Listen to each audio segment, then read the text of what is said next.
Welcome back to the Gallop. I'm your host, Oliver Marburg, joined alongside Jonathan Z. And today we have two very special guests from Cal Poly Baseball, Cam Hoiland and Ryan Tayman. How you guys doing today? Welcome on. Doing good today. Happy to be here. Doing great. Thank you for having us. Yeah, so you guys are in the middle of, your season. It's title chasing season. Currently tied for first place in the Big West with UCSB as well. And, I've talked to Coach Lee a good amount in the past, and I know his mindset's probably like, job ain't finished, doesn't really matter right now. I was wondering if you guys kind of share that same mindset in the clubhouse. Yeah, I mean, how we get through to the postseason is winning the tournament. So, obviously we need to make the tournament, but it's just one game at a time. And especially in these series, it's just one pitch at a time and not making it bigger than it is. But you want to stay in that top three regardless. So, that's our expectation, but you got to play like it too. Yeah, he hit it right on the head.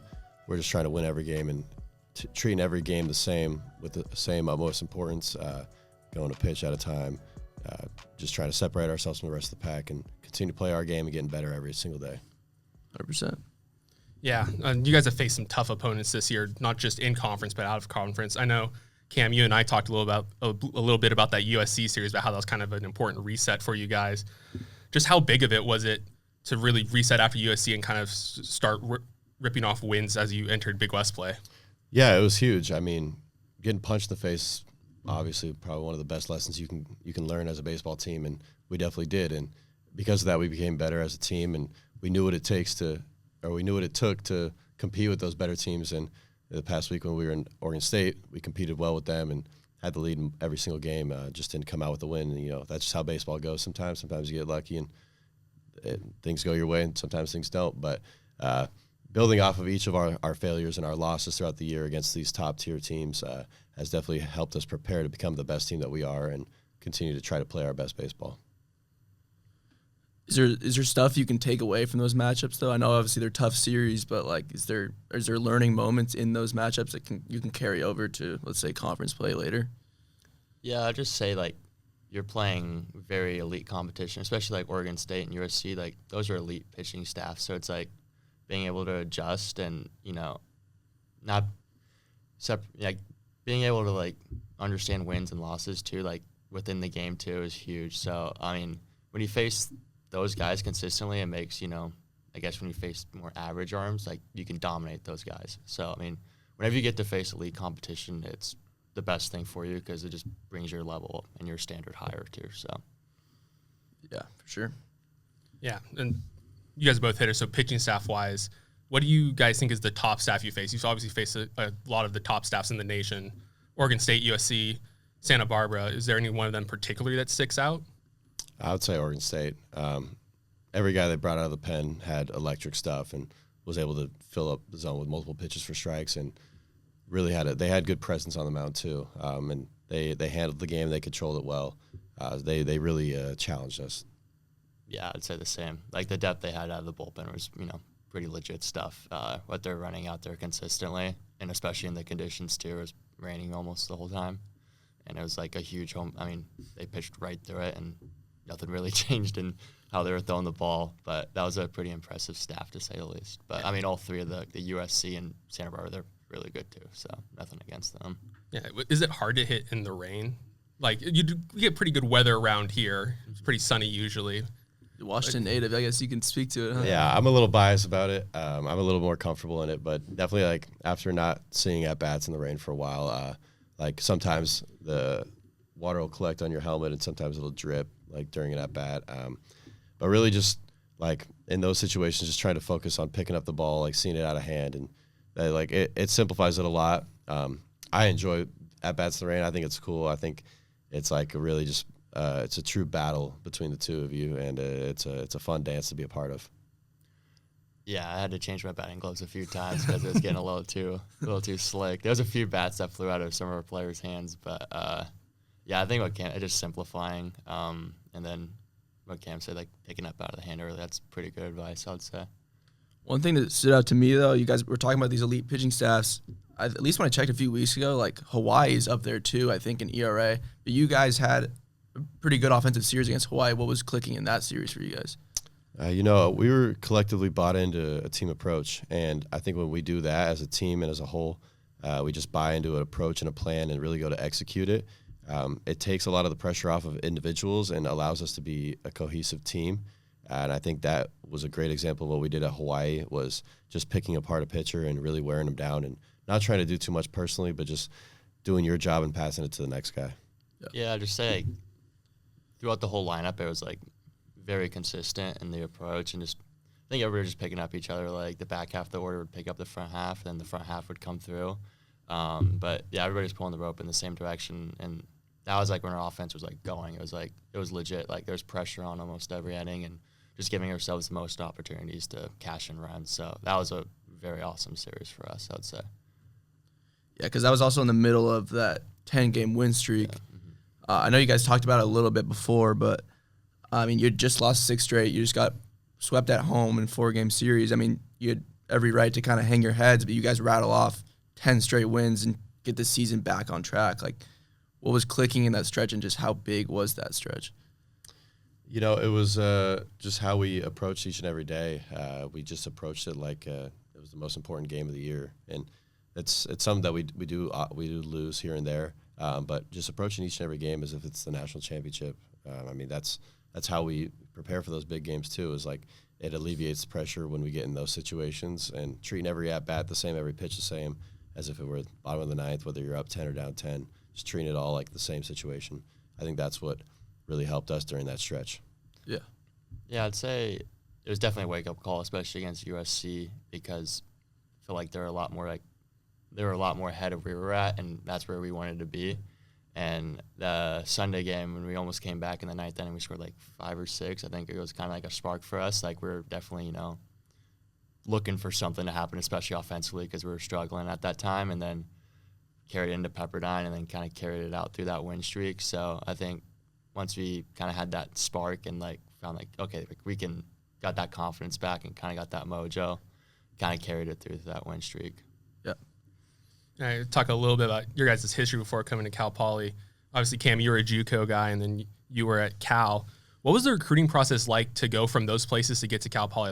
What were the conversations like with Coach Larry Lee? So I was recruited by a coach who is no longer here.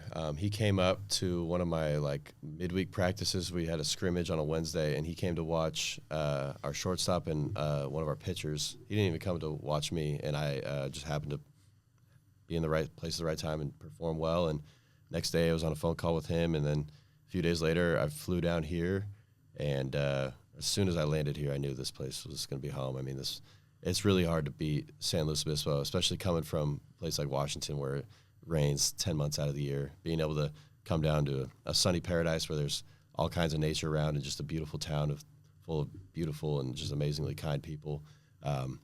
It's been such a blessing. And then my conversation with Coach Lee when I was recruited, we went and got breakfast and just talked baseball for an hour, and then they took me to the field and got to meet Coach Moyer, and then I committed on the spot there. Yeah, I'd say I talked to Moyer in high school when he was at San Jose State, so I had a previous connection with him. But yeah, once I entered the transfer portal out of Cal, Moyer was the first guy I talked to, and they just understood my situation perfectly. And I didn't really even have to explain what I wanted. They kind of already knew. And then talked to Larry Lee, obviously, and all the coaching staff. And everybody was on the same page, knew what I wanted, and very direct forward with the message. And, yeah, I mean, it was just the best place to develop and catch every day. So I'm so thankful I chose here. Yeah. And then, Cam, you came in as a two-way. What was that like during the recruiting process? Because I saw your numbers in JUCO, pretty legit on the mound. Were you kind of leaning more pitcher side coming in, or did things really change that much? Yeah, honestly, I came in and was more hoping to pitch. At the time, if you asked me what my stronger suit was, I would have said pitching. I came in and I had a good fall pitching. Really struggled. I struggled hitting in the fall my first year, and then as spring came around, I was utilized more. I was told. I remember I was told our first midweek game that I'd probably be doing more stuff with the pitchers, and then I had my first pinch hit at bat, or my first at bat that night, and then I started a game that next weekend against Texas, and pretty much after that, like I was really only used as a hitter from then on. Like I think I had 2 more appearances that year. But yeah, Coach Lee just used me or wanted to use me more as a hitter. He saw the upside, and I would say it turned out as it should well. And I stopped pitching this winter. I told the coaches that, or I talked with the coaches, and we agreed that it was better for me to just focus on one. Okay, yeah, valid. Would you want to catch this guy? Yeah, he was funny. I mean, you did catch him, I guess, in fall, right? Yeah. I couldn't get a hit off, and though he kept spamming changeups against me. Really? I think I grounded out the shortstop about. Yeah, you're like 0 for 50. Yeah, I think I'm like 0 for 8 against him. So. And then Ryan, for you, obviously, I don't want to say you struggled at Cal, but you didn't hit as well as you have been hitting here. You're hitting, I think, 330-ish. What has really clicked for you offensively as you came to Cal? Like, what have you changed in your approach? Yeah, I think it was definitely a lot of physical stuff, but I was just inconsistent at Cal, I think, for the most part. And here I found some consistency. And that's how I view myself as a player, too. So it was kind of out of the ordinary my first 2 years. But obviously, you're facing better competition, too, compared to high school. But I think here, just approach-wise, and then just, like, mentally, too, on the mental side. And, like I said, the physical adjustments, too. It's just a combination of everything. And I think the culture that we have here is awesome, too. Like, when I first got here, as a transfer, like, as a new guy, it can be, kind of hard to integrate yourself into, like, the locker room. But here it was, like, everybody was on the same page. Everybody was super accepting and just, just genuinely good dudes. So it's just a combination of a lot of things. But I would just say, definitely mechanics-wise approach. And then, teammates, too, are a huge help, too, just mentally, too. Like, they all have your back. Yeah, because I talked to you after the game. I interviewed you for my story, and you did talk about the mental side and how you kind of felt like you had a longer leash here because you knew you were catching the next day. Like, what can that do for you, I guess? Yeah, I mean, it just, you're not comparing yourself to others as much. It's just, like, you're more focused on yourself. Like, obviously, you want the team to win, but there's also individual side of the game, whether you like to acknowledge it or not. You're always thinking about that. And honestly, I think the first kind of month here, like, I kind of struggled out the gate a little bit, and I could catch myself, like, comparing myself to others, like, because that's just, like, natural reaction for me to do, because my past 2 years at Cal, it was kind of like, if you played well, you're going to be playing, and if you didn't, you're going to be sitting the next 2 games. And then once I kind of got over that, like, mental hurdle, per se, and I just kind of let it go, I'm like, okay, these guys, they trust me. And then kind of went on a run there, and then been hitting pretty good since. So I think once I kind of got over that, like, natural reaction to, like, compare yourself to others and, like, if you're not playing well. But once I got past that, it was just like, okay, play the game, have fun. These guys trust you. They have confidence in you. Go from there. Yeah, definitely. And there's probably not a bigger confidence booster than hitting all those grand slams, right? What was that stretch like? It is kind of funny. Like, if you hit, like, what, 3? Yeah. Like, the bases just kept getting loaded for you. Like, what was that like? Like, I know. The third time, imagine you're like, this is crazy. Yeah, I mean, I couldn't even recall the last time I hit a grand slam, like, in my life going into this, and then literally hit 3 in the same month. So that was a pretty fun stretch. Game's pretty fun when you're, seeing the ball that well, but, obviously not trying to ride the highs as much, too. Just, there's obviously a method to the madness, too. You're having a solid approach, swinging at the right pitches, too. But, I mean, that was a pretty fun stretch, and we're doing pretty well at that time, too. So, yeah. Yeah, definitely. Cam, you were here last year when the team made a pretty historic run to the NCAA regionals. Can you just talk a little bit on, like, what that season was like, how fun it was, kind of some of your most enjoyable moments from that year? Yeah, I mean, taking the field every day with those guys was just amazing. Like, we had almost like we had such a trust and a buy-in and, like, belief in winning, and that when we rolled onto the field, like, there wasn't an opponent that could beat us. And I think that's something that we're, like, working to get towards this year. But last year, like, the culture was just as, like, the culture this year is just as good as it was last year.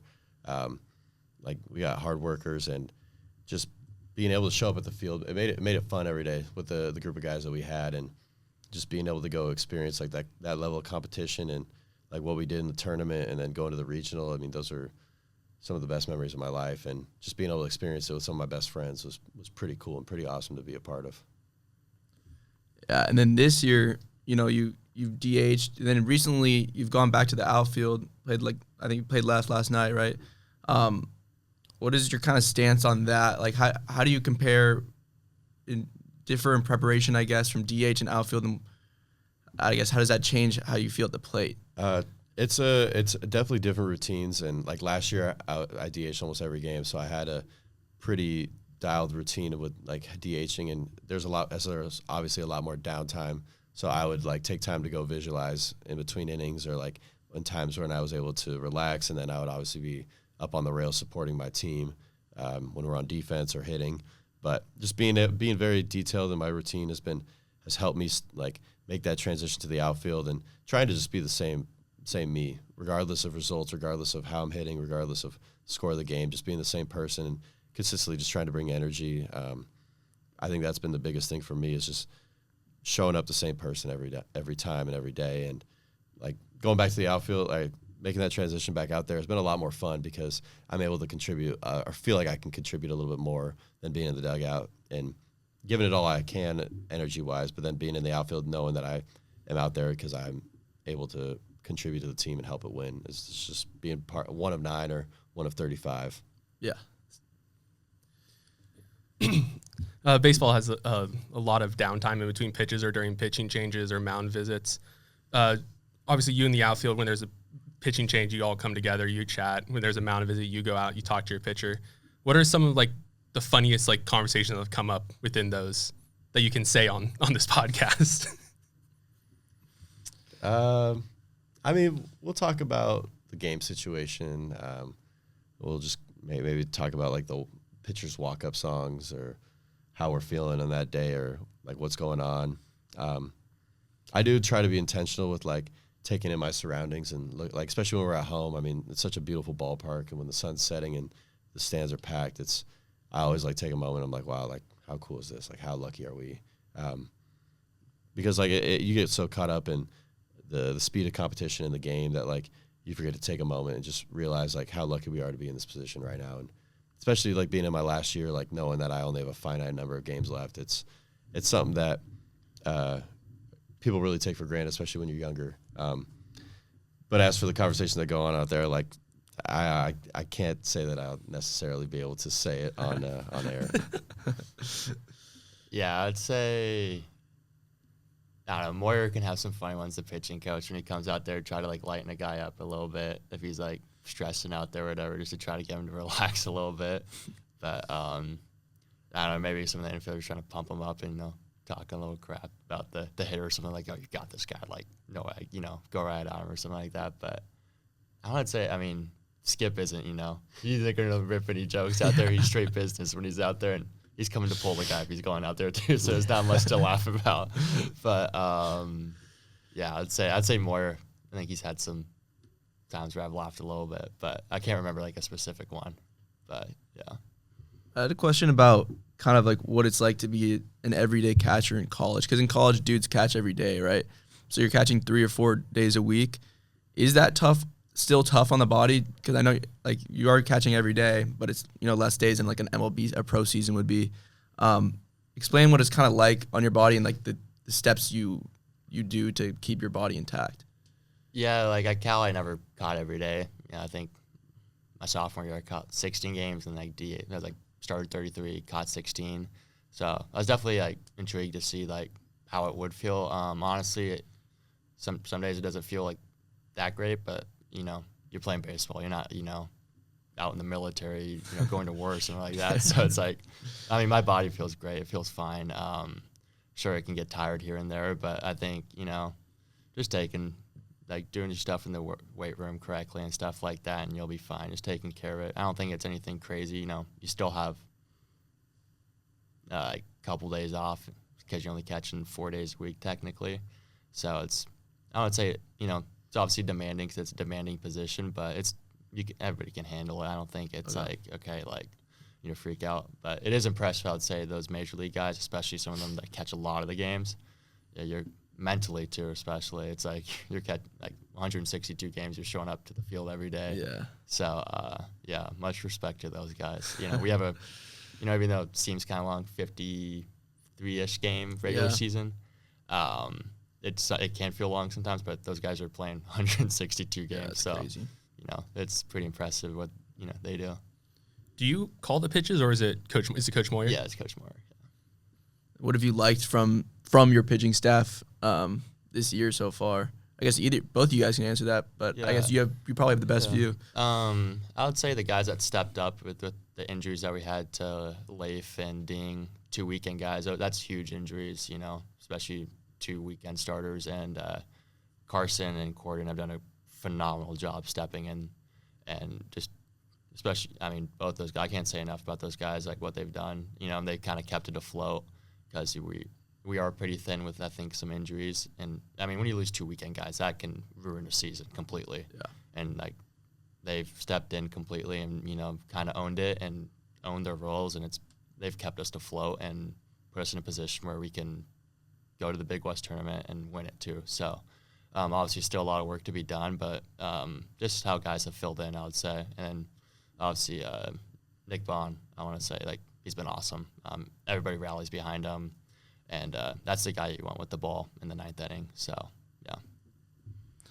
Yeah, no doubt about that.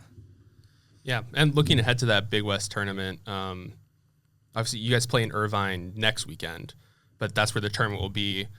And likely you'll have to play UC Santa Barbara again to win it. Has there been any conversation about a potential rematch either in the clubhouse between you guys or with the coaches, or has it been just solely focused on getting through the rest of the season? We've had it in the back of our minds. We want every opponent. We want the toughest road to victory because we know that that's going to make the toughest Warriors. So we haven't talked about it necessarily a rematch, but we know that if we handle our business and take it one game at a time, which is right now it's the focus, when we get to that tournament, that we'll be ready for a rematch. We're hoping for a rematch. There's blood in the water, and we've got some revenge to get. Yeah, I'd just say, first of all, you have to get there. So it's, we're not obviously looking forward to it, and that's our expectation. That's the goal that we set out at the beginning of the season, but you also have to take care of business with these series, and we have some big ones coming up here we got CSUN, who's kind of middle of the pack, Irvine, and Fullerton will be a huge one too. So obviously you got to handle business, but being able to play them again, I think, and being able to rewrite a script a little bit would be awesome for us. But, we're just trying to win games. That's, the bottom line. Just one game at a time and then get hot at the right time especially, too. And then last year, you guys had lost your first 4 games against Irvine and then beat them twice to win the Big West Championship.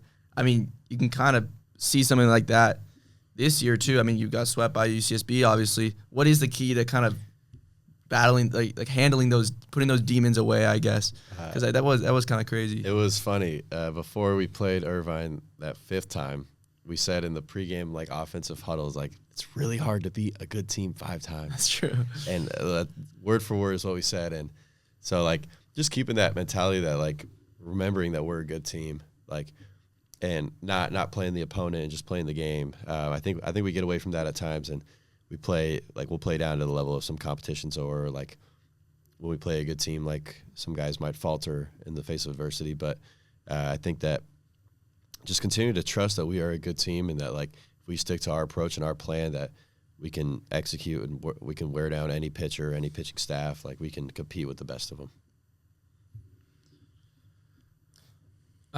In the fall or before preseason, when you guys are taking live ABs, you're always taking against your own pitching staff. Who is one pitcher that you guys either got owned by or owned? I guess with him, I could not get a hit off him. I know Griffin I would struggle against a little bit just with how depthy his pitches were. I need to think of a guy I struggled against. I'm trying to think. I struggled off of Josh Fulmerding and Chris Downs. Those are very, very uncomfortable at bats for me, especially with Chris, with how his arm slot plays. The fastball away, it looks like it's a country mile away, but then it's right there. And with Ding, he throws all of his pitches, he just rips them really hard. So, seeing that, they all kind of blended in. I saw a lot of the right-handers pretty well. I'm not going to throw any of my guys under the bus of who I dominated, but they know. Yeah, for some reason it was him with me. Every single time. Yeah, just change-ups. And then What's your all time like top velo? I hit 91 my first fall here. Okay. Yeah. So you're in the 90s. There you go. Yeah, I joined the 90s club early. And then Ryan, like catching guys, has there been any like new guys or young guys to the program that have stuck out, whether it's stuff wise, composure wise? I guess you could do kind of superlatives like who stands out in each category, but any guys who stuck out. Yeah, I think like Corden and Brady as freshmen are very, very mature for like pitching and their presence on the mound, and it's shown with the results they've gotten too. I've been very impressed with how they've thrown the ball their freshman year. Just from a pure stuff-wise, Carson is legit. That's like some big league stuff that you're getting. The way he can run it up there and spin the ball, and especially his performance in San Diego last weekend, he was magically it was pretty disgusting. Yeah. But I'd say those two freshmen been very impressive, and I think Sean McGrath ran into some bad luck. But, I mean, he'll be just fine. He has good stuff, too, and he fills up the zone well, too. So, but those two freshmen, it's been cool to see how they've come along and the maturity they've had and how they throw the ball. It's pretty fun to watch and catch, too. Yeah, definitely. You guys have both gone into, we're talking about, pitchers having presence on the mound. Could you just dive in a little bit deeper on that? What does it, really mean? Yeah, it's just, just confidence and conviction that's saying, no matter who's stepping up to the plate, I'm going to get you out. And, that was something that when I pitched, I didn't have overpowering stuff. I wasn't the guy that was going to blow by everybody, but it was I'm going to beat you by filling up the zone. And, guys that come in and just want to get after, like Nick Bond, for example, has amazing presence on the mound. He wants it. It looks like he wants to kill the hitter. And, that kind of presence and that kind of confidence up there is what will help you on the days where you're not feeling it to really just overpower it, just to outwill a pitcher or outwill a hitter. And I think Brady does a great job of it. I think Brady has a great presence on the mound.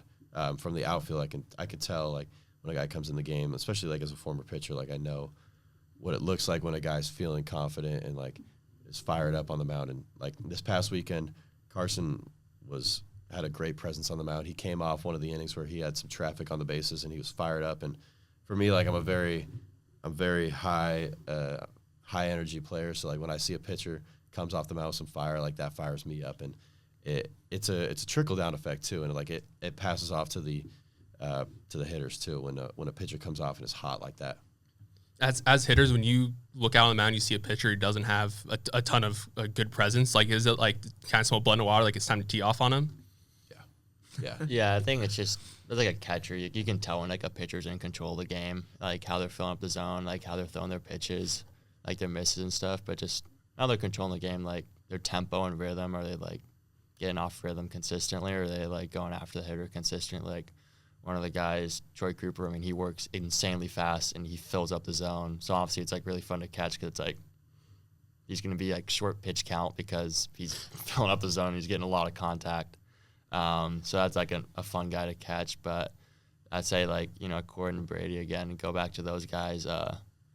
Especially Brady, the way he moves quick too, but he's just in control, it feels a lot of the time. So, I think it's just being a presence, just being in control and knowing what you want to do, and just nothing really speeds you up. But even if you get sped up out there, they realize it pretty quickly and they can slow themselves down. So I'd say that. Yeah, and I think Griffin has a great presence too on the mound. He's probably one of our best guys at pitching with runners on, and I think just when that happens, when you get punched in the face and they hit a leadoff double or something, it's not this is gonna be a big inning. It's all right, here we go. He's not scoring, he's not getting to third base. That kind of response is kind of exemplifies that presence that we want as hitters and we want as just baseball players in general. And I think that Griffin does a great job of that as well, and hence why he's been a starter for 3 years here. And going back to our mound visit conversation, when a guy is maybe not in control and doesn't have that command, what is kind of the message? Are you kind of trying to calm him down, or are you trying to fire him up, or what is the? It depends on it depends on the guy. Sometimes it's more just a physical cue, they're backing the ball up, or their arms late, getting the ball at the glove early, so they're getting out front a little bit with it more. They'll radio it into if they want me to say something to them, but usually I'm just trying to get them to simplify as much as possible. I think you can be thinking a lot of things at once, and it's like if you can just think one cue or just going after the guy and just simplifying it and just you're out there throwing the ball and competing, like throwing it through me, throwing it through my glove. I think just for me, that's what works hitting is when I'm as simple as I can be. So, I mean, pitching, you're the one with the ball. You're all alone out there especially. So I bet a lot of things can be going through your head. So I was trying to get them to simplify and reset and just give them confidence too. Like, you're here for a reason. Your stuff's good. Hitting's hard. Yeah. Go after them. Like, you have the ball. You're in control. Go get it. Like, it's yours to go get. So everything's in your control. You got the ball. So just stuff like that, I would say. Just give them confidence and just a reset too. Baseball players are kind of known to be superstitious. Last year when we had Alejandro Garza on here, he said Jack Collins has a monster. Had the same monster every single day before a game. What are either your superstitions or some of your teammates' superstitions that you find particularly interesting? For me, my routine for hitting is I have my helmet, my sliding, and all the gear. I have it laid out kind of almost like an armory, on the bench. I have my helmet, my leg guard, elbow guard, thumb pro, sliding mitt, batting gloves right there, and I'll put them on left to right. And if I'm 0 for 2 on the day, I'll switch it up, or haven't had productive at bats, I'll switch up the order. But I try to make it organized.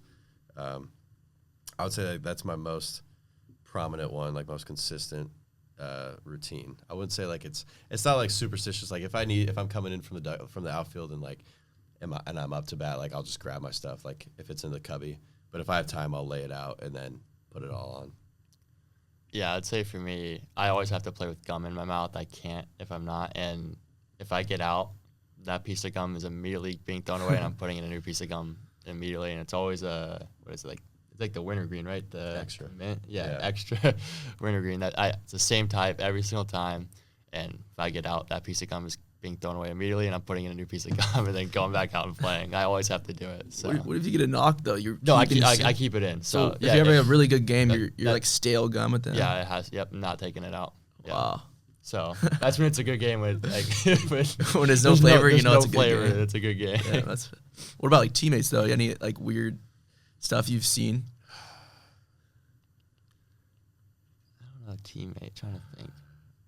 I honestly can't say that I pay a whole lot of attention. Yeah, that's fair. I bet DK has one or something. I'm sure. He has so many. I bet that we don't even know about. He's a perfectionist about everything. So he definitely has. Yeah, there's definitely. But he puts on his socks a certain way or something like that. You have to get back to us on that then. All right, maybe we could run some rapid fire kind of stuff. What's your guys' favorite stadium that you've played in besides Baggett? College Station. Sorry. University of Texas. That one or University of Oregon. We played in the regional. Yeah, Those two stadiums were amazing. And the Sunday in Texas, there's 12,000 people there, and the fans there are all super nice too. It was a good time. I love interacting with fans, so being able to communicate with them and have a good time, whether they're chirping me or not. I just enjoy that kind of that environment. Yeah, I'd say sophomore year, we played at Georgia Tech. That was a sick field to play at. And then Oregon was a pretty cool one, too. My freshman year, we went there. That field's pretty cool, too. Isn't the Cal Stadium pretty sick, too? No. Oh, no? It's pretty old. Okay, I thought there was some old building in the background or something. There's building, yeah. It's the outfield's buildings around it. Yeah, that's what I thought. Yes. Okay. No, I think when you go there, maybe this isn't. It's old. Okay, it's really old. Yeah. I'm gonna jump on what you just said, Cam, about fan interactions. What's the funniest thing you've heard from the fans yelled onto the field to play? It was in Hawaii. One of the fans was in the upper level, and this is the most appropriate one I can tell. That we were in the dugout, we were hitting, and one of the fans yells to one of our players, they said his number, is put your hat on to cover your bald spot. And oh my God, I just busted out laughing, and they were bald too, so they took off their hats, and look, I'm balding, it's okay, I'm bald, it's okay. Yeah. But it was pretty funny. Yeah, I'd say Hawaii, there was some funny one. They were calling me you're the backup catcher at Cal, we don't want you, or whatever, or they're you're lazy catcher, I don't know, stupid stuff. But and then I remember at Georgia Tech, they had it was like their fraternity and like sorority, like Greek week thing. Yeah. Greek weekend. So like Saturday was like packed with all them, and our dugout. Like if you just stepped a foot out the dugout, you were just getting lit up by them. And I came in to catch like halfway through the game, and they were just chirping me like. Usually I don't hear anything when I'm hitting or like walking up there, and like I could hear them clear as day. Like, oh, here comes the backup catcher. Like, oh my, like just giving me a whole bunch of crap, and then I think I hit a homer or something. That was kind of hey, silence them. Yeah, but I think the score was like 10-4 there, so like it was a solo. I was about to say you played Georgia Tech your freshman year. That Drew Burris was going crazy. Did he do anything against you guys? Yeah, so that was last year. Oh, it was last year. I think that series, like 6 hits, and then we played him in ACC tourney, and he hit 2 homers and just totally ended our season. It was pretty impressive to watch. Yeah, no, he's that lineup was insane. Yeah, they're even better this year. It's they're crazy. insane this year. What about best teammate nickname? Maybe appropriate one too. Yeah, Best teammate nickname. If you say Peanut, it's a cop out. No. Dinger's pretty good because he's a pitcher too. It's Yeah. Good. I want to say Mud. Mud, yeah. I mean, Jake Downing, everybody came up with like, it's like the answer, like the catch, like Nate, whatever, just like stupid, like little things. And I was like he's the anomaly. he's like self-proclaimed the answer. So that one's just hilarious to me. And it's like taped up on his locker too. No and it just way. says the answer. So that was hilarious to me. Whenever I see it, it's the answer. I like Carson's new nickname. Yeah. Like we had this thing where we like over time we just like abbreviate someone's name. So like we started with Carson, then went to Sun, and then Yeah, now it's just like literally just like so like everybody like when there's 2 strikes, like everyone in the dugout just like hissing like That's just electric. yeah, and he strikes out and he goes Sun. That's definitely the best one. Yeah, we want that to be like a tradition. That'd be great. Yeah, if, like everybody in like Baggett was like with 2 strikes, just like that'd be so intimidating as a hitter with Carson up there, just throwing We can try to spread the word. Totally. If you could steal one teammate's skill, what would it be and why? Baseball or non-baseball related? I'll just take Peanut's ability to hit. Yeah, bat to ball skills. ball. I think like him and Nate's ability to put bat on ball and not strike out. Or Nate's glove. I mean, his glove is wicked. Yeah, that's crazy. Or Carson's arm too. Yeah. That'd be a pretty good one to have too. Who's your fastest teammate, you think? Castro? Him or Donnie. Yeah.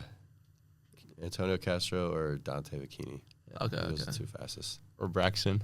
Braxton. I'm joking. He's Or Vinny. fast. Or Vinny. He's quick. Braxton can move, man. This is something I noticed last year. I guess a 2-parted question. I think I talked to Collins about this maybe. I can't quite remember. Maybe it was you. A lot of Drake fans on the team. I know you had 9 as your walk-up song. Do you have it this year again, too? Yeah. Okay. So who would you say is the biggest Drake fan on the team? Boogie. Oh, Boogie really? and DK.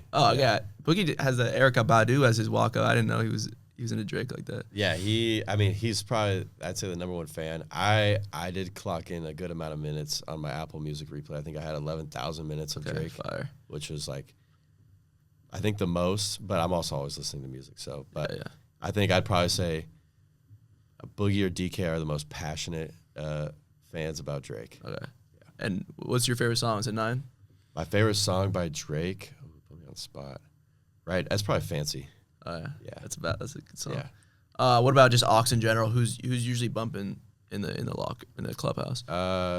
In the weight room, it's usually either me or Peanut, and then in the locker room, it's usually, I think Dante takes it over because he brought his speaker in. Usually him or Xander. Is Peanut putting you guys on the Bad Bunny or what? Nah, he doesn't really play Latin music that much. He just plays just rap. Yeah, Like young boy. Fire him up. All right, and then one goal for the rest of the year, if you name it right now. Win a national championship. There you go. That's it. Yeah, I mean that. Me personally, make a regional. Never made one. Yeah. Obviously that's the first like kind of step you could say. But I just want to be in that atmosphere and like you watch it on TV and it looks so awesome, like to play in, and like they got to play in it last year and it was a blast. That's like what you train for, and that's like the whole year, like that's what you want to do. So for me personally, like I just want to make a regional and just like experience that, like say like, oh, I got to experience that, because it's like my freshman year we kind of got snubbed out of it, and it sucked because like we were supposed to be like an at-large bid and we were like the first 4 out. Yeah. And I don't know, I just being in the atmosphere would be so sick to play in. And like you got like the Oregon game you guys had was, I mean, I watched the highlights and they watched it a couple times. It's sick. They're like those environments are unreal. So I'd say that, yeah. And speaking of regionals, I just thought of this too. Do you guys have like, I mean, think about like who's good right now. Do you have like a dream regional destination? Because I remember last year, Tanner Seguspie was like, I want to go to Vandy, but it's just not very conceivable because you don't usually travel to the other side. Yeah. So like, I guess like a team on the West Coast that you'd want to play at. Honestly, Oregon State would be a cool, if they host, like that fan base was pretty cool. That's And I think if they badass. pack it I like out, their baseball, yeah. or like what's like a Tex, like a, could we go there? Texas? Could we like UT possibly? was awesome. I don't So know. they don't want us to, I they don't like know the how far travel. it goes, Yeah. It just depends on, I think, how many West Coast teams make it, Okay. and like how the seating works. I mean, I would love to go to any SEC school. Yeah. I think that would be a blast. Valid. And to go in there and upset them, which would be the best. But on the West Coast, I'd probably say one of the Oregon schools, like Oregon State, Oregon. Go back to Oregon. That was so much fun. And they're good again this year, so. Yeah, they are. And I mean, going to USC would be cool. Get some revenge on them, too. It would be fun. UCLA, though? We played at UCLA last year. I mean, it would be a cool place. It's just, They're a buzzsaw right now. I think there's more exciting places. Valid. Is there a place just in general you guys want to play at that you haven't gotten the chance to yet? I've never like played an SEC school. Like, I mean, you've played at an SEC school, but I only say that just for the environment because they absolutely pack out the stadiums and stuff. And for college sports, that'd be pretty sick. I'd say like an LSU or something like that. I'd say maybe Florida State or Ole Miss. Just to see like the environment, like the beer garden in right field at Ole Miss, or the chants that Florida State has. Yeah. Just to be a part of that. Yeah. Just embrace it and enjoy it. How did Texas compare to Texas A&M? Like, what would you? How are those environments? It was different. I would say the A&M fans were a lot more hospitable. They were very nice. But the weather was also poor when we played A&M, so there was less fans. But I got my first Division I start against Texas, and I was in left field, and they have the Yeti yard back there. And like before the game, I went and like kind of introduced myself, just said what's up to them, and throughout the whole game, like they were the nicest people. They were great. So like I had great experiences at both, and like from what my family told me about the A&M fans, like the whole students, the whole family section, or like the Cal Poly section, they were like very nice and very kind too, like not disrespectful at all. And like the A&M fans like had collective chants that were pretty funny. Like one of our guys fouled the ball off his foot, and every time he took a step with that foot, the rest of the at bat, they said "ow" collectively, and it was pretty awesome. But like, and then like before the game, they have their like rivalry songs where they're talking about beating each other, and so like hearing both sides of it was pretty cool. Did you get the because they have that famous chant, right? When you walk a dude on 4 pitches and you go ball off. Did you guys, did that happen against you? We actually didn't. It did happen the whole weekend. We got to some 3-0 counts, but the guys always threw a strike after that. I don't want to say I was looking like wanting to see it, but like if we were in a position where we were up a good amount of runs, like where we had a safe lead, like hearing it would have been cool to see in person. But I'm very glad that we didn't have to see that. Was that like a sense of pride after the series? Like, yeah, we didn't reach or was that not really talked about? I think we talked about it a little bit. I don't think it was like a collective thing, but here, like just being like, okay, like we escaped that. That was cool. Yeah. All right. Thank you for tuning in to this edition of The Gallop. Thank you so much, Cam and Ryan, for joining me. Thank you, guys. For Jonathan, I'm Oliver Marburg, and signing out. Appreciate it.